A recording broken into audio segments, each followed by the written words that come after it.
Shalom, selamat hari sahabat, pemirsa dimanapun Anda berada. Hari ini sahabat tanggal 8 Juli tahun 2023, saya akan membahas tentang amanat kepada orang muda atau AKOM yang tiba di pasal 150 yang berjudul bertunangan dengan yang tidak seiman. Tapi sebelum kita membahasnya, kita mulai berdoa mengundang kuasa Roh Kudus dapat hadir di tengah-tengah kehidupan kita, sehingga pelajaran ini dapat kita mengerti dan pahami bagaimana maksud dan tujuan Allah.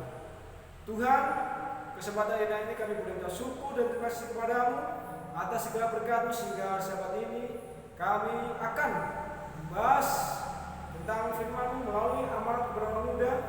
Ialah tuntun kami ya Tuhan, urapi kami masing-masing dengan kuasa Roh Kudus-Mu, baik pemirsa dimanapun mereka berada, agar boleh menjadi berkat bagi kehidupan kami. Mohon ampun dosa kami Tuhan, di dalam nama Tuhan Yesus kami berdoa dan bersyukur, amin.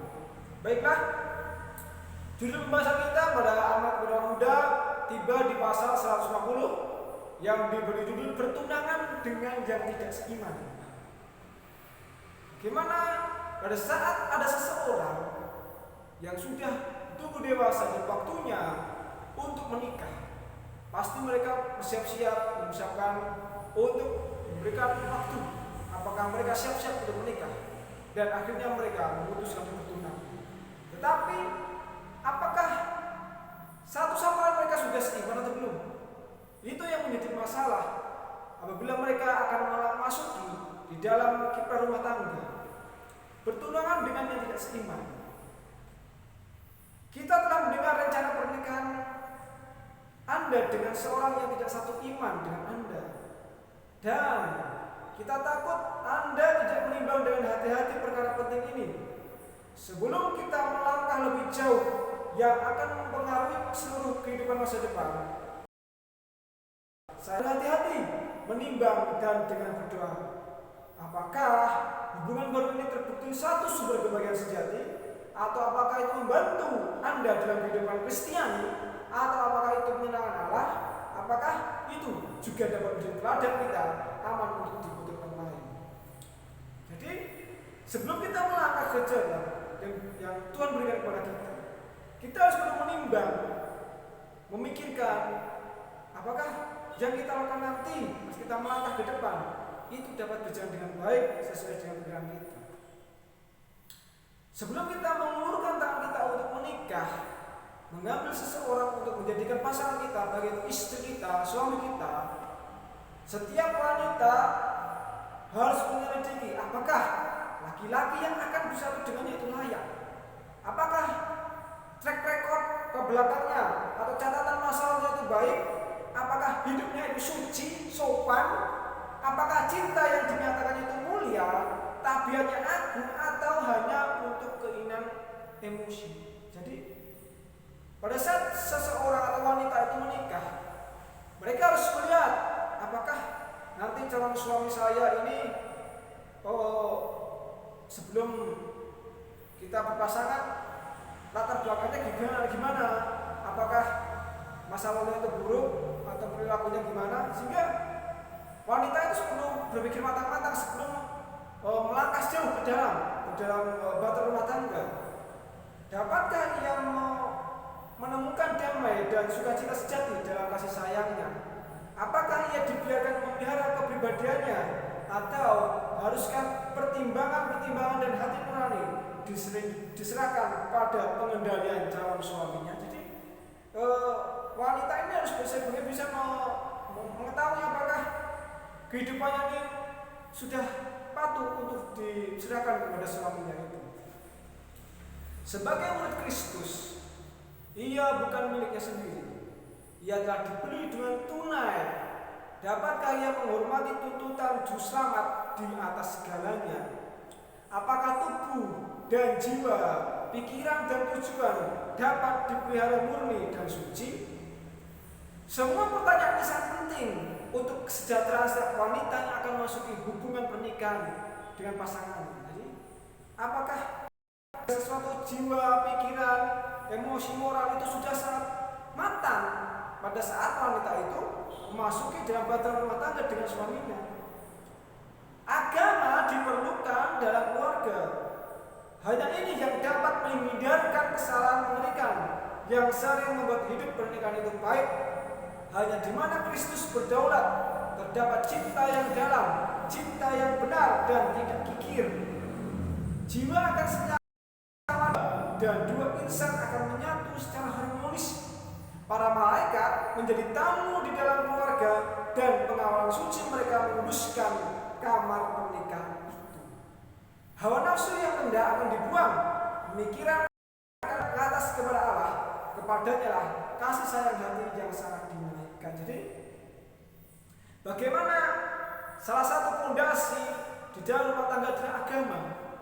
Pada saat kualitas atau mungkin iman kita dan iman pasangan kita itu sudah satu, sehingga dalam fondasi rumah tangga nanti mereka boleh melewatinya dengan sukacita, tanpa ada rasa ragu-ragu, tanpa adanya rasa bimbang apakah pasangan saya itu nanti benar-benar cocok bagi saya atau tidak. Jadi harus memiliki komitmen satu sama lain, saling membantu satu sama lain. Hati merindukan kasih manusia tetapi tidak cukup kuat atau cukup murni atau cukup berharga untuk menggantikan kasih Yesus. Hanya di dalam juru selamatnya itulah istri dapat menemukan hikmat, istri dapat menemukan kekuatan dan kasih karunia untuk menghadapi kesusahan, menghadapi tanggung jawab dan penderitaan dalam hidupnya. Jadi sang istri ini juga harus berserah diri kepada Tuhan Yesus, bukan hanya diberikan beban kepada suaminya saja. Bagaimana istri harus menjadi cahaya di dalam rumah tangganya, menyerahkan kehidupannya kepada juru selamat, segala kasihnya, segala tanggung jawab sebagai istri, tanggung jawab sebagai ibu, dan penderitaan-penderitaan atau pergumulan yang dia alami, hendaknya itu diserahkan bantuan Yesus. Biarlah wanita memberikan dirinya kepada Kristus sebelum memberikan dirinya kepada sahabat dunia siapapun, dan jangan memasuki hubungan yang berlawanan dengan itu. Jadi hendaklah diserahkan kepada Tuhan Yesus, berserah kepada Tuhan Yesus. Apakah dia siap untuk menghadapi pergumulan dalam rumah tangga mereka? Sebagai seorang yang berharap mendengar kata-kata ini dalam penghakiman, kita memohon kepada bimbang langkah yang ditempuh. Tanyakan diri Anda sendiri, apakah suami yang tidak seiman ini akan memimpin pikiran saya jauh dari Yesus? Ia ini pencinta hiburan lebih dari pencinta Allah.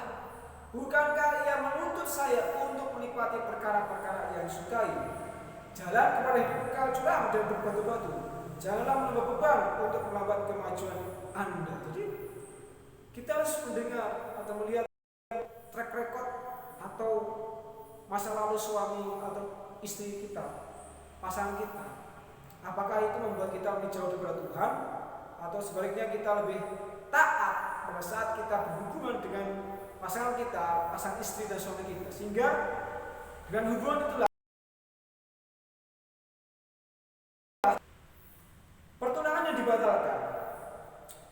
Barangkali kita berkata, tetapi saya telah berjanji, apakah saya juga akan membatalkan sekarang juga? Saya jawab, kalau Anda telah berjanji bertentangan dengan kitab suci, lebih baik tarik kembali tanpa menunda dan rendah hati di hadapan Allah.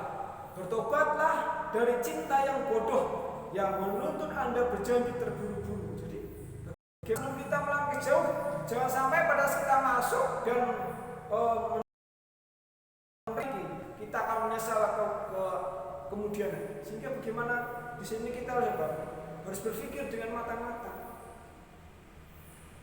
Lebih baik menarik janji sebelum kita dalam takut akan uang daripada melanjutkannya dan demikian menghina cipta kita. Jadi bagaimana sebelum kita masuk ke dalam yang lebih intim, apa kita sudah siap untuk menjalin rumah tangga dengan pasangan kita? Jangan sampai pada saat kita sudah berumah tangga, segala sesuatu itu menjadi apa? Menjadi memalukan bagi Tuhan. Tuhan sudah menjadi salah di mata kita. Ingatlah kita punya surga untuk dicapai dan jalan terbuka kepada kebinasaan untuk dielakkan. Allah bersungguh-sungguh dengan apa yang Ia katakan. Ketika Ia atau Tuhan melarang orang tua kita yang pertama buah pengetahuan itu. Pelanggaran mereka membuka pintu banjir kesengsaraan kepada seluruh dunia. Kalau kita bicara bertentangan dengan Allah, kalau kita melakukan sesuatu bertolak belakang dengan Tuhan, maka ia akan berlawanan dengan kita. Sehingga apa yang kita lakukan jangan sampai membuat Tuhan marah. Jangan sampai perilaku kita itu bertolak belakang akan kehendak Tuhan. Satu-satunya jalan selamat bagi kita yaitu menuruti semua perintahnya di dalam hukum Taurat Tuhan 10 hukum Allah. Bagaimana? Jangan membunuh, jangan mencuri, jangan berzina, mengucapkan saksi dusta, ingat kuduskan hari Sabat, dan seterusnya. Itulah, jangan sampai kehidupan kita itu bertolak belakang akan 10 hukum Tuhan yang telah berikan kepada Musa dan itu berikan kepada umat manusia. Satu-satunya jalan selamat bagi kita yaitu menuruti semua perintahnya. Betapa besar pun harganya, semua didasarkan atas kasih dan hikmat-Nya. Jadi Tuhan memberikan hukum itu bukan hanya karena kita manusia dan mengaturkan. Karena apa? Oleh karena Tuhan itu mengasihi kita, sehingga Tuhan memberikan hukum 10 hukum itu kepada kita, agar kita tidak melakukan hal-hal dosa.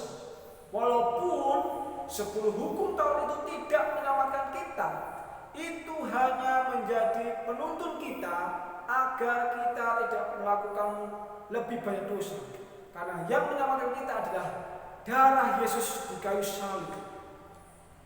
Itu bagaimana kita harus mengerti bagaimana Tuhan memberikan 10 hukum itu untuk kita lakukan.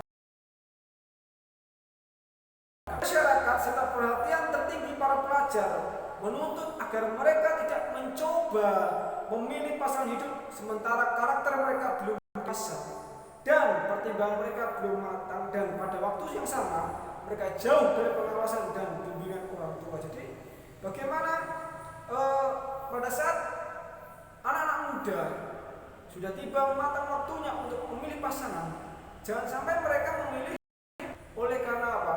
Kesukaan mereka sendiri. Mereka memilih oleh karena selera mereka sendiri. Jangan, tetapi hendaklah mereka anak-anak muda sesuai dengan apa? Sesuai dengan kehendak Tuhan. Mereka yang berupaya melindungi para pemuda dari godaan dan mempersiapkan mereka untuk hidup yang berguna adalah terlibat dalam pekerjaan kebajikan. Kita senang melihat di institusi pendidikan manapun mengakui pentingnya pengendalian dan disiplin yang pantas bagi para pemuda. Jadi di dalam bidang pendidikan bagaimana mereka menekankan untuk pengendalian dan disiplin, sehingga pada saat masih muda mereka disiplin, mereka diberikan didikan bagaimana kelak mereka bertumbuh dewasa, kehidupan mereka turut akan kehendak Tuhan. Semoga supaya upaya-upaya semua guru seperti itu dimangkatoi dengan sukses.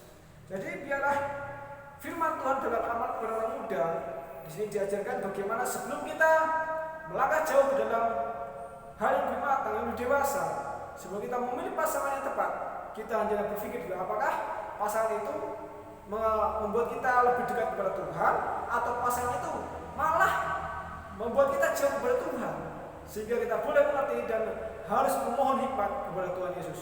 Terima kasih, kiranya Tuhan Yesus memberkati. Amin.